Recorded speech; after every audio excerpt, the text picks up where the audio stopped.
The information provided on Dr. Tom Roselle Live by Dr. Tom Roselle, DC, interview guests, show co-hosts, or substitute hosts is not intended or implied to be a substitute for professional medical advice, diagnosis, or treatment. It is for general information purposes only. Information from this broadcast should not replace the appropriate consultation and examination process by a licensed physician. Always consult your own physician prior to changing any current medical directive or prescription. Dr. Tom Roselle Live, right now, on 105.9 FM and AM 630 WMAL. And welcome to Dr. Tom Roselle Live. We are live in studio on this Easter Sunday. It's beautiful outside. It's nice outside. And there are certain things we're going to talk about that are related to the weather and changes that everyone's dealing with, at least in this area, in the DMV and in Virginia. But I'm assuming that it's also all across the country as well, too. And we're going to be hitting on that lovely topic in just a minute. And probably an extension of what we've been talking about in the last couple of weeks. But I'm Dr. Stephanie Pina, licensed naturopath and acupuncturist from the Roselle Center for Healing, and I'm obviously filling in for Dr. Roselle. He should be probably in the air coming back right now, so next week he'll be back into the studio. But we're live in here now, and I guess whenever I'm here, I always get guests with me, so it makes it a lot more easier, a lot more fun, and no one better to run questions back and forth with than Dr. Jennifer Sims. Great to have you back. Thanks for having me back. I didn't know I'd be back so soon. I didn't either. It works out great. Works out wonderful. So I will preference that it's a very good thing that we have Dr. Jen here, because she did just go through some major dental surgery. So we got her ready to come in and talk on the radio, and I said, okay, you can do it. I think you can do it. Yeah, so if I slur, I apologize. I'm doing the best I can. Thanks for that disclaimer for all you who are listening. I am okay, I promise. Yeah, we're going to get through this. We're going to get through one it. sentence at Absolutely. a time, one word at a time if we have to. So that's the great thing about, Easter Sunday. Everybody's listening intently, I'm sure, and we're going to go through a great topic anyway. Those of you that know Dr. Jen, when she used to be with us at Roselle Center for Healing, definitely has a interest in pediatrics, women medicine, family medicine. And so the topic that we're going to talk about is a slightly different perspective on allergies, molds, all the seasonal goodies that are out there right now that as the sun comes up and we start to get into spring, unfortunately some of this stuff starts to affect us as well too. But are there underlying effects that are going on outside of our runny nose and our stuffy heads and everything that we may or may not be taking medications for? So we're going to dive into that quite a bit. And if you have any questions and you're listening to us, feel free to give us a call, because this is going to be obviously a topic that is going to apply to a lot of different people in a lot of different ways, even though we're going to take a pediatric approach to it today. But I want you to give us a call live here in the studio. The number for WMAL is 888-630-9625. Again, that's 888-630-9625. So allergies, mold, and all of the fun stuff that it brings. So, Dr. Jen, what are you seeing in your practice now that, we're transitioning into a new season? There's the obvious things that come with all the runny nose, the fatigue, and all that stuff. What are you seeing that most people don't think of maybe related to even I would say the topical stuff, the superficial stuff that we think of allergies, that might surprise people that you see quite frequently? And we look at it and go, no, that's an allergy or something else going on, but they're kind of saying, no, I'm going to go back on my allergy medication or get my allergy shot. What do you typically see coming in, especially from the pediatric standpoint? These kids have the worst burning eyes, really, really uncomfortable, irritable eyes. Obviously, the runny nose and all those type of things that you would normally associate with allergies, but really uncomfortable, unable to focus just because they're so uncomfortable. Now, you and I know it's a gut issue, right? That's what I see when I see kids coming in with allergies. It's the first thing I think of, okay, well, we got to figure out what's going on with their immune system, their gut. But yeah, that would be the number one thing I'm seeing, just really, really bloodshot, burning, can't go outside for recess kind of situation. So it's a real catch with them, especially when you bring up recess, because, here we are as adults, and I would love to be able to tell Dr. Roselle, can I go out for recess for a little bit? And you've got recess right after lunch as a child, hopefully. So hopefully that hasn't changed. And, now you can't go out there because what's going to happen when you come back in? What's the rest of the day going to be like? Right. And so that's why the over-the-counter remedies are so appealing, because they symptomatically kind of get you through the day. But unfortunately, we go through that, we take the over-the-counter medications, then we get through the season, and then we kind of forget about it till next year. Whereas we can really start figuring out what the problem is so that hopefully we don't go through it the next year, which would be looking at how they breaking down their foods, what's going on with their guts, what's going on with their immune system, are they eating well, are they taking, getting the right amount of nutrition, those kind of things. We really should be working on that before allergy season hits. Right, and I talked about it during the allergy talk, treating ahead of time and not just waiting to that last minute as well too. And even in Chinese medicine, one of the first, or I should say the slowest developing organ systems is the digestive tract in kids. So really, when we see them from a acupuncture standpoint, they're coming in, and if you don't go to the digestive tract first, right, they're great to respond, but you gotta hit them up where they're probably being ignored the most as well too. So I always tell people the gut is a tube, right? And it can tell you there's something, it's an open system. So if there's something wrong, you're going to either have it in the presentation of allergies, right? Or you're going to have the presentation of gut stuff like constipation, diarrhea, irritable bowel, bloating, that kind of thing. So when you start to explain to the parents, hey, does your child also have problems with, only liking certain color foods? When you start getting a little bit deeper, they can start to see the connection. Oh, okay. So maybe they don't have stomach aches, but they have this chronic rhinitis or runny eyes or constant having to clear the throat.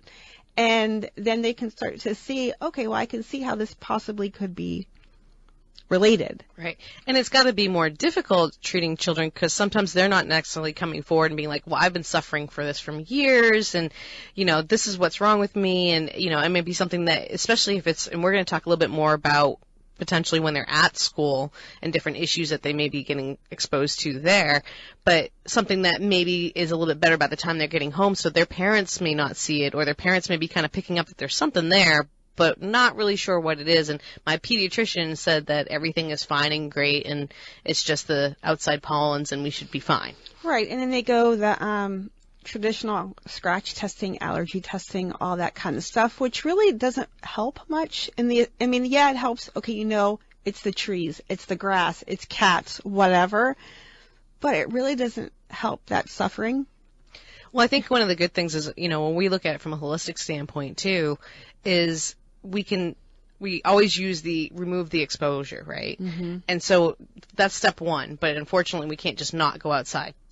No. We can't just you have an issue with cats and dogs, and so get rid of Fluffy and Fido, and, that's going to create more issues as well too. So how do you eliminate that exposure? So when we do have these outside environmental exposures, and even if we get into chemicals and molds and these other things too that we may or may not even know are available or seen, what do we do on that inside that's a chronic going thing that shows up this way? So I think that's one of the main things that we have to put our heads together when we have a patient sitting in front of us, and we really have to break down what's really going on with their digestive tract, those mucous membranes that go from the eyes all the way around. So when you typically see someone coming in, especially from a pediatric standpoint, are they coming in being that clear cut, or is there other investigative work that you feel like you have to start to do right from the start if someone's coming in saying, okay, my child has red eyes and, digestive issues and fatigued all the time, it can't concentrate. Where does your mind tend to go from a holistic standpoint that might be a little bit different than conventional? I think, like you just said, I start to think, okay, well, what is a day for this kid like? Where are they living? What's their environment? Are they in an old home, a new home? If they have some chemical exposures in their home, I'm thinking about how is this kid eating? Are they getting any sleep? A lot of kids, when you ask them, will tell you they cannot sleep well at night. So we know that means their cortisol levels may be elevated, and that can be causing an issue. I want to know what sports they're in. I want to know everything about them because it gives me a little bit of a picture of, okay, this may be why he's having this particular set of symptoms. And then when I am seeing a pediatric patient, I actually go all the way back to pregnancy. I ask the mom everything from, was she on medication? Was it a C-section? Was it a vaginal birth? Were there complications? Try to just get like a timeline of when, has he always had allergies? Is this a new thing? Is there a move? Anyway, I really want to know all about that child so I kind of know where to go. Just like you with being a naturopath and a homeopath. And, it's that same, you got to get the story. You can't just go, okay, well, his eyes are burning and he's really irritable and can you just fix him? Right. Well, I need more than that to help you figure out what's going on. Right. And we've got so many things going on during, say, those 18 plus years. You have so many different transitions, between school transitions, hormonal transitions. I mean, you're seeing the full gamut. So it's not even just, I've been dealing with it for the last 4 or 5 years and everything else. Nothing's changed. How can my stressors be the same? I'm working. But stress in children can be very different. I mean, new environments, new friends. We see more and more activities in sports starting earlier and traumas and stuff that are dealing with that. So how are they kind of functioning through that whole timeline as well, too? Absolutely. And especially now, like, okay, it's spring sports season. Let's get them out there. We got to keep them out there. And so, yeah, these superficial allergy types of symptoms, they're going on. Right. But now we got to dig a little deeper. What do you feel like there's anything as far as when people are looking from a holistic standpoint that gets in the way? Like, if they're trying to change things with their environment, like, are there the activities and everything that children are trying to do today, do you feel like that gets in the way of their health and healing? I think definitely feel kids need to be active, but I do think, especially in this area, maybe not in other parts of the country, but we're overscheduled. These kids are doing a lot. So that can definitely impede healing time. I also think parents are looking for quick fixes. And if you're coming in your office or my office, it ain't going to be a quick fix because we're trying to get to the root cause of the problem. We're not trying to just throw something for symptomatic relief.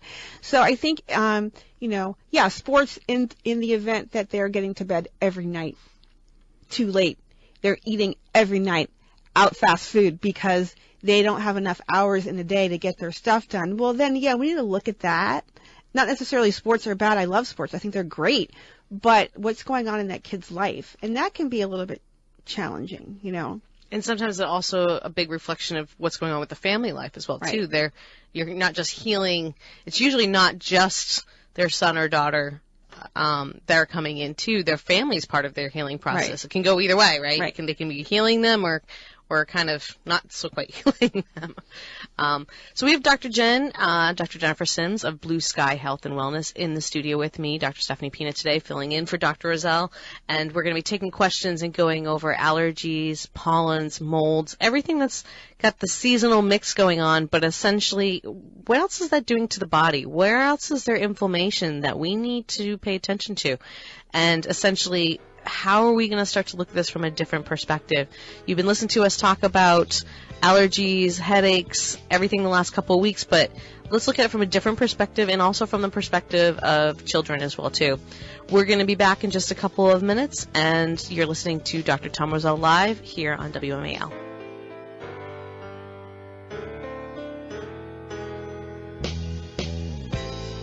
Welcome back to Talking Roselle Live. We are live in studio. I'm here with our guest, Dr. Jennifer Sims from Blue Sky Health and Wellness, talking about allergies, molds, everything that's kind of created into the body, into the system, and how is our body reacting ahead of time, and what are these symptoms and stuff that we need to be looking forward to? Is there something that's more underlying that's going on with our stress immune system and how we need to treat it more holistically?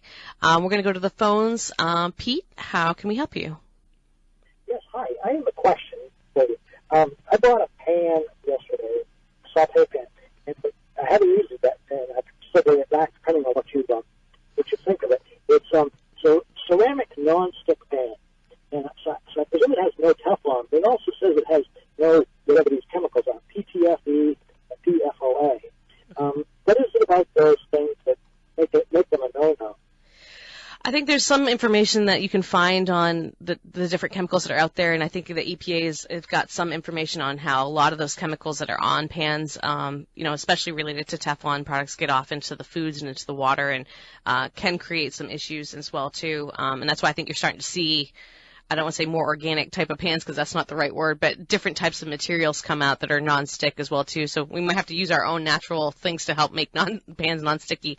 But I definitely think, and Dr. Jen's going to cue in on this as well too, but I think the ceramic option is probably the best too. The one thing that I always think of when we just purchase something as well, is just like with clothing stuff too. Remember that they're usually going to have something on there, to kind of preserve it to make sure that it's okay in the store. So I would always wash everything before you use it, especially where you just bought it yesterday. So it seems to me like the ceramic version may be a little bit better of a version. It always seems interesting when they find a new chemical. It's not until a little bit later that we find out if it's actually doing anything harmful for us. So it seems like that might be the best option. So the good thing is where you're looking into other options that are non-Teflon. I think that's a good thing. Dr. Jen, is there anything you want to add? I think with the PFOAs, they're concerned about a lot of things here. Cancer, specifically kidney, testicular cancer, thyroid issues, liver damage. So like Stephanie said, as these things stay on the market longer, they realize the side effects and they go, oops, maybe we shouldn't be using them. So I think since we don't have a ton of options, ceramic is good and glass is always good, provided it's a good quality glass that doesn't, break when you put it in the stove. Cast iron. Excuse me? What about cast iron? Okay, with cast iron, I will say it does have benefits, but I will also say that I have had patients who use cast iron a lot, and it does put iron in your bloodstream. Iron can be toxic at high levels. Men typically don't menstruate, right? Mm-hmm. So as far as we know. As far as we know. That could change. No. So if there's too much iron in your bloodstream, it's very hard to get rid of. So I think it's great, but not used for everything. In fact, I've seen some patients' iron levels through the roof because of using only cast iron cookware. So in moderation, and maybe if you know that your iron levels are to begin with, because it can potentially not be the best choice. Yeah, I think that's an excellent answer. So it's a great question, especially leading into what we're talking about today, because we have to think about everything that the environment has to expose to us, which environmental medicine is very tricky because one alternative can lead to another issue as well, too. So thank you for calling in, Pete.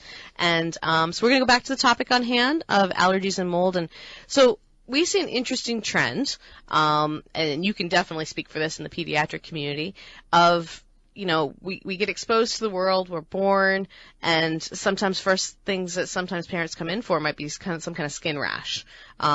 Maybe not diaper rash, but some kind of skin rash that looks very interesting, especially with new parents going, I don't know what this is.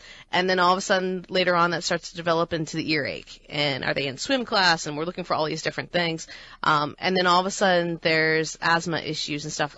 They're all related, correct? Absolutely. And we all know that they are pretty much the immune system telling us there's something not going well. There's some kind of immunological reaction happening. And babies especially don't detoxify as well as big people do, right? So their skin is going to be a manifestation of the inside coming out. Those ear infections are often due to food insensitivities, dairy consumption. It could be swim lessons. There's multiple things.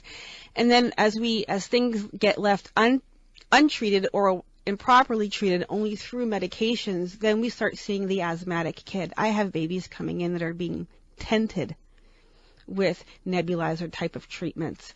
And parents do need to know that steroids will affect how children grow. I have a lot of kids right now that I see that are considered failure to thrive because of long-term steroid use, So. And we see what I think is always interesting too. We see this with more and more PPRIs and GERD in children too. So where's their digestive tract starting? When we come back in just a little bit, we're going to keep this going, allergies and molds with Dr. Jennifer Sins. And we're going to start to go into the mold part because there's some interesting information that we need to dive a little bit deeper to see maybe our chronic allergy symptoms are related to things that we don't see or that lurk behind moldy doors and moldy windows. We'll be back in just a couple minutes.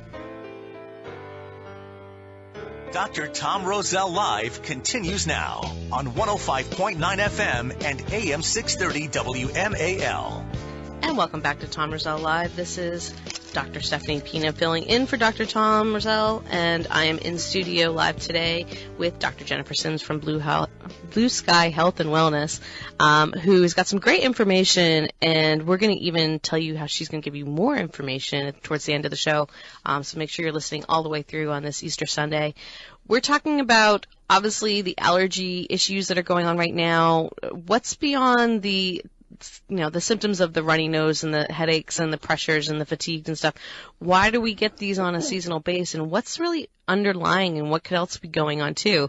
As I led out of, I guess, at the end of the last segment, we're talking a little bit about the unknown factor that might be in the walls and the basements and every other place. Sometimes we can smell it, sometimes we can see it, but this sometimes doesn't need necessarily to be water damage in there, but molds themselves, how is that affecting us? And we see quite a few people coming in, and there's some distinct characteristics that we see with particular patients who have mold issues. But Dr. Jen, why don't you go ahead and start telling us about some of that, and then why is mold becoming more of the issue, probably even more so than allergies? Because once those allergy seasons kind of ends, there's still some of this lingering stuff going on, and we don't have necessarily means to get rid of molds if we don't see it. This is a whole topic in and of itself, right? So what we're finding is that mold is really, really poisonous. It's toxic. It's something that we cannot ignore, especially with the data coming out. If water sits more than 48 hours, I don't care where it is, there's mold growing. So if you think about that in relationship to a leak in your home, a leak in the roof, a flood in the basement that was never properly taken care of, there is mold present. And just because you may not necessarily be in the room with it and you don't smell it, it doesn't mean that it's not there. And from a pediatric perspective, we are seeing kids that are being misdiagnosed with asthma, and they don't have asthma. They actually have mold toxicity, but it presents like asthma. It looks like asthma. Kids who wheeze must have asthma, right? That's how we think. And the reality is, a lot of times it's not that, and giving a child steroids to treat asthma when it's not actually diagnostically asthma will actually make the mold worse in that child. And the symptoms are, there's 37 symptoms of mold toxicity, and they range from things that are benign, from like a runny nose to clearing of the throat, to muscle twitches, inability to sleep, chronic fatigue, depression, visual disturbances like eye changes, things that can mimic fibromyalgia, chronic fatigue. And in fact, it's not any of those things, right? So then you find yourself chasing that rabbit hole. Well, I have this symptom, or my kid has this symptom, so we're going to go to this doctor and this doctor and this doctor. But nobody really sitting down and looking at, oh my gosh, this could be something. It could be one thing, right? And so I really think it's important to start asking the question, hey, have you had a leak in your house or in your, whatever? You know what I'm saying? We need to ask those questions. Again, going back to what's their story, right? Exactly. Really looking at health and healthcare from a different perspective and on a unique individual perspective, instead of saying you should have these symptoms that everyone else has, and so the treatment should be the same as everyone else. Because we can even look at this from a genetic perspective, which I know you've been seeing more and more research on. Mm-hmm. But some of those symptoms and part of a child's story is schooling. Where are they all day long? Now they're outside as well too. And I know growing up when I went to the barn, you knew the molds were coming out because you could see it growing in the barn, but you didn't think anything of it. You just kept going. And, we had hay around and everything. Not everybody is going to be out there, but a lot of the times the things that we're involved in all the time, it's just could possibly one exposure after the other. Mm-hmm. So schools are a big thing for me right now. It is appalling how much mold is in our schools. And our kids, we send them there all day. The schools, a lot of them are old. my older, excuse me, I can't talk today with all this dental work. It's that mold. No. It's all the metal in my mouth right now.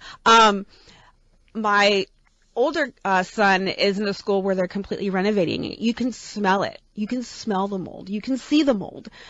Kids, even schools that are not being renovated, schools are probably one of the most toxic places because of high mold counts. And schools are aware of this. Please know that.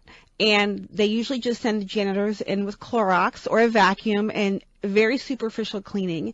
And it's something that I think that if more parents were educated about the toxic effects, how it's affecting themselves, how it's affecting the teachers, and in those kids, that there can be a really good uprising and getting these schools cleaned up and remediated properly, not just covering, surface kind of stuff. And like I said, I think this is actually an epidemic. It's a problem. I don't think there's enough doctors who know about it. I certainly don't think there's enough education around it. And I'm hoping that that changes. Well, and we also see this from the adult perspective as well, too, because some of those same buildings that were schools now may have been, especially in this area, government buildings that were built a while ago. We're seeing some remediation going on in those buildings as well, too. We've got some patients who have come in who have been like, we're going to put you on leave for about 2 weeks and then come back and they notice everything was done, which that new flooring now brings in its other environmental issues as well, too. But we're seeing that exposure too, so they could be getting it at home. It could be a lot of different places. And even at home, we have to think of more than just the leaks in the attic and the basement, but where's water also coming in? Where's the outside getting in as well too? So a lot of different things to think about even just before we look at anything as far as any testing or anything like that. What's the environment that we're in, and is that hurting us to begin with? I mean, toxic building syndrome was something that came up like 70s or 80s, and we were starting to put green plants to get more air in there and stuff. But at the same time, too, I'm going, what else is going on in there? And we had patients that would come in and complain about this and say, I don't feel well in my work environment. But they really weren't getting listened to. So the same thing can probably happen, but a child is not thinking of that in their school environment. They might be kind of complaining about that focus, that lack of concentration, the digestive issues, and diagnosed as something completely different. Yeah, and right now there's a lot of teachers that are noticing, hey, on break I feel fine, or on vacation I feel fine. When I go back into that classroom, I don't feel well. And there's so much education, like I said, that needs to be spoken about around this. And not all of us genetically can get rid of mold easily once we leave the environment. There's some of us that literally our immune system holds on to it, very analogous to Lyme. There's some people that can easily filter out Lyme, and there's other people who are horrifically ill from Lyme. It's the same model. And if we don't get, we don't get a handle on this, it's going to get worse.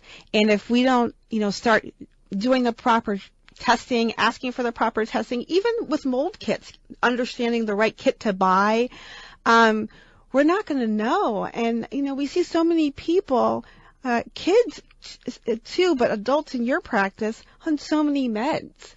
And it's like they're chasing the heart issue, the stomach issue, the vision. Everything is... It's all separate. It's all, but it's not. Okay. And that's my point. And I think with kids, because they don't have the insight to give us exactly what's wrong, but they do know something's wrong. Right. And when you ask them questions, as long as they can speak, right? They're not babies. They can give you some answers, but you have to know the right questions to ask. Especially in the classroom. Is it, are they only misbehaving or not feeling well in this setting? And then to speak to the outside, mold is high out here. Aspergillus is really high in Northern Virginia. It's a mold. So if they're already being exposed to mold at home in school and they're going outside, they can't get away from it. Your body starts reacting. And so it's really complex.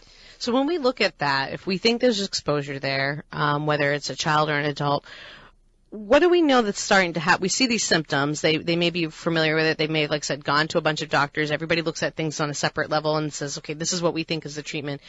But what are we really seeing as far as the way that the immune system's breaking it down? You mentioned genetics can be a factor, and how we're kind of trying to essentially detox and process this stuff because we're getting bombarded with it all the time. We won't even discuss the fact that, you know, the adrenal system's seeing that as a chronic stressor all the time because we always talk about the adrenal system here. But what are we seeing that we can start to do to help improve the immune system and really the first steps that we start to see when we treat somebody? I think once you get the proper diagnosis, treatment can really be quick. Symptomatically, you start to feel improvement. We can get rid of that chronic rhinitis and throat issue. You know, a lot of people, it affects their vision. We can start seeing changes in the vision for the positive. So it's really first knowing, is this actually the underlying problem in your kid? And then once getting the blood work, and we do nasal swabs, and there's specific things that we do, then it's not that hard to actually start getting improvement. However, you have to leave the environment. So we cannot, just like anything else, you can't do all this work and change the internal environment, but then be back in that external environment that's toxic. That's why I think it's a bigger issue. And if we can get parents educated to push the, the school systems to clean up the areas, then we can win, right? But if we're doing all this and we're still having to go right back to that school, that home, that place of work with what you're talking about, you're just never going to get the healing that you need. And unfortunately, these are really hard conversations to have, to say, hey, you know what, your job is literally making you sick. Right.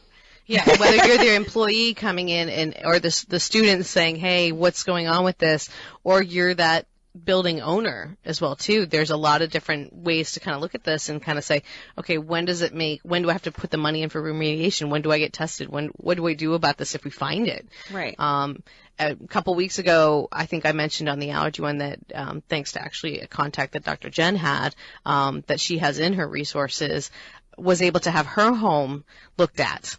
And not only find a lot of mold in the places where she was sleeping, which if there's going to be any place to keep less toxic, it's the bedroom where you're trying to rest and recuperate and revitalize. But then she was also picking up on EMF waves. And so she came in. That's a whole nother topic. That's a whole nother topic. We're not getting into that. But she was coming in and they were saying, does anyone ever sleep on your floor, like in this particular room? And it was right over where their servers were. And, it sounds weird that someone would do that. But what if you have a guest over? What's their exposure and stuff too? What if you have someone who is sensitive and they're coming to your house and they now leave and they have an issue, or you're sleeping in a hotel room while you're traveling? Those are tough things because you may not go back to that hotel room again, but you may have gotten that exposure. So there are a lot of things that we need to do to investigate what are these ongoing symptoms, but then what can we do ahead of time, or if we're getting caught into this kind of chronic symptomology over and over again, whether it's allergy, molds, or whether it's home or across the country. Right.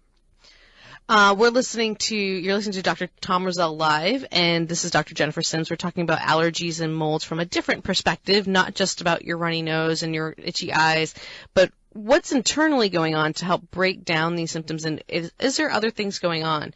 And one of the great things is that when we talk about continuing education and really getting this information out to people is really trying to get them to bring in their issues as well too. So feel free to give us a call here. The number is 888-630-9625. Again, that number is 888-630-9625, and we'll try to answer them before the end of the show. Everyone always calls in at the end, so it's really, really great because you're going, which one can we get? But we've answered some questions off the air as well too. And then if you always want to listen to the other shows that either I've done or Dr. Jen or Dr. Roselle, you can go to the YouTube channels and listen to Dr. Tom Roselle live, the YouTube station, and then you can put in whatever you want. I'm sure this topic has been discussed before, but probably not from this perspective. We've been talking about allergies in the last couple of weeks as it's gotten worse, but definitely not from this perspective. Dr. Jen, on the other hand, is also going to be putting in an in-house lecture coming up, and we're going to give you all the information you need during the last break on how you can get a hold of her to go over this as well too. But when we're talking about mold itself, it doesn't necessarily be the stuff that we see, the dark, black, creepy stuff. No. In fact, interesting, when you do have a remediator come out, they actually look for different molds than I'm recommending as well. So the education around this is huge. You have to be checked for the right kind of molds that actually hurt human beings. I mean, we all know black mold is bad, but there's other ones too. No, you do not have to visibly see fur on your walls to have mold. So that's the thing. Like I said, it can be hiding behind walls. It can be, in the bathrooms. I mean, think about how many bathrooms, it's just moisture upon moisture. A fan that's not being properly, or it doesn't work. How many bathrooms have you been in? There's no fan, and you're taking showers. And so it's not like you're walking in and there's this infestation of black mold. It's subtle.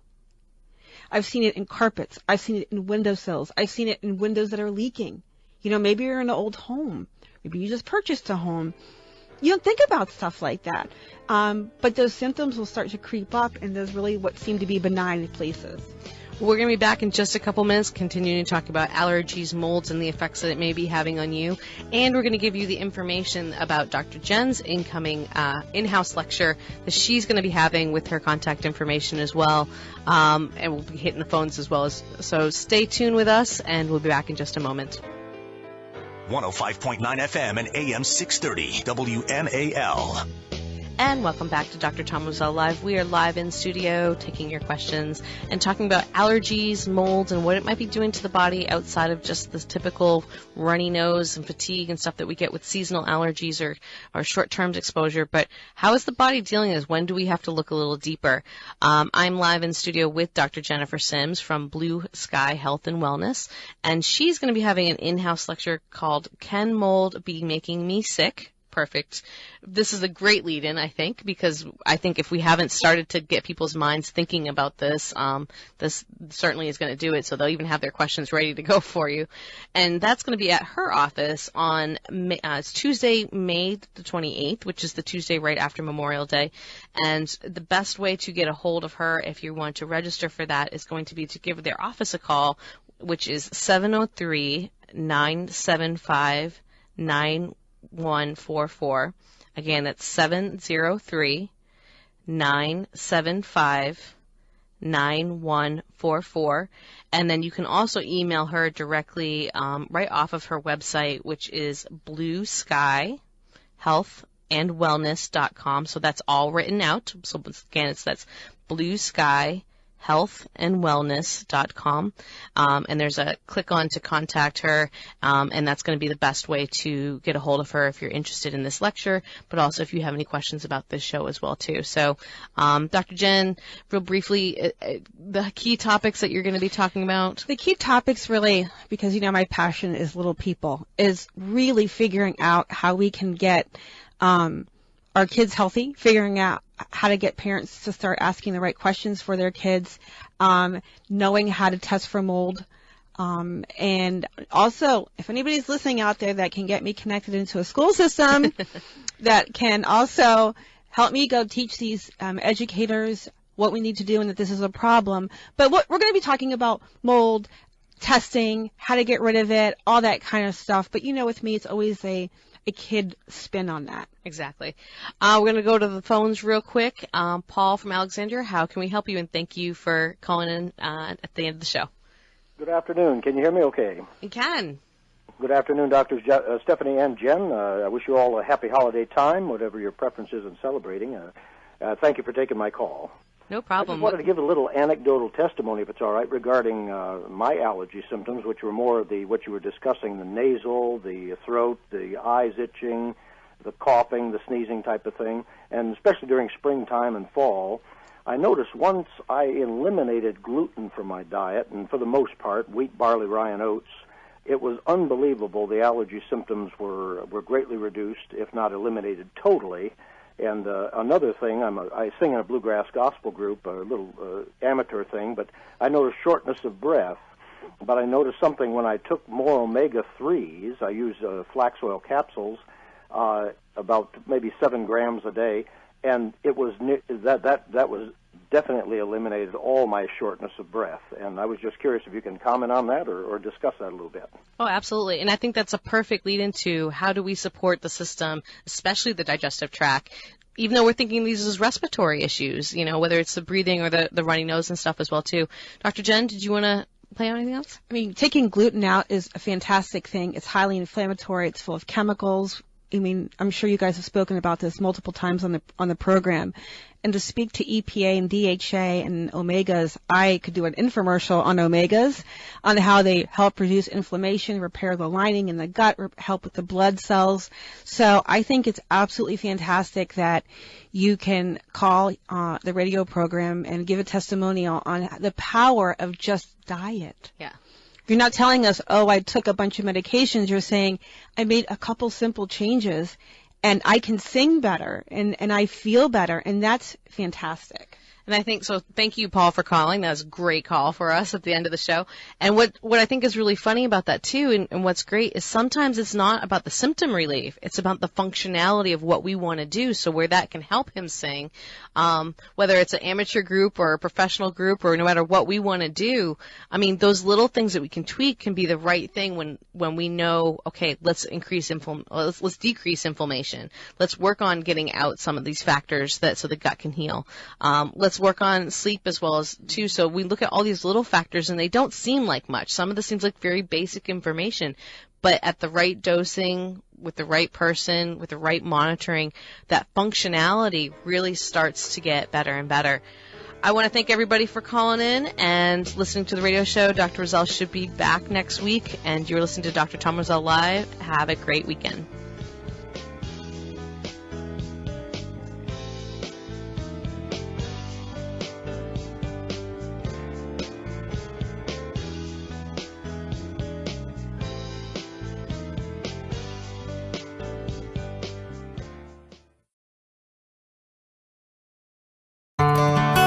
Are you dental phobic? Do you neglect your dental health because of fear and anxiety? A beautiful smile begins with exceptional dental care, and you can trust in the expertise of Soft Touch Dental Care and Dr. Michael Chung.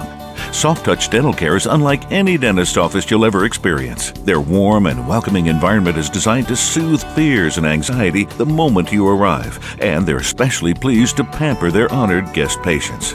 Dr. Michael Chung is a professional and leading expert in all areas of comprehensive dentistry, including cosmetic, sedation, neuromuscular, TMJ, and implant dentistry. Offering state-of-the-art technology, Dr. Chung can give you the smile of your dreams. Arrange for a complimentary consultation today with Dr. Michael Chung and experience the expertise that makes Dr. Michael Chung so unique. Call 703-319-6990. That's 703-319-6990. Or visit bestinsmile.com. That's bestinsmile.com. This is Dr. Tom Roselle. After 38 years of practice and almost 1 million patient visits, the Roselle Center for Healing knows what works and knows how you can take control of your health and wellness. My team of doctors practice 21st century integrative medicine. Whether you suffer from chronic pain and fatigue, allergies, or headaches, we can help. Take charge of your health before it's too late. Make an appointment today. Call 703-698-7117 or visit online at rosellecare.com.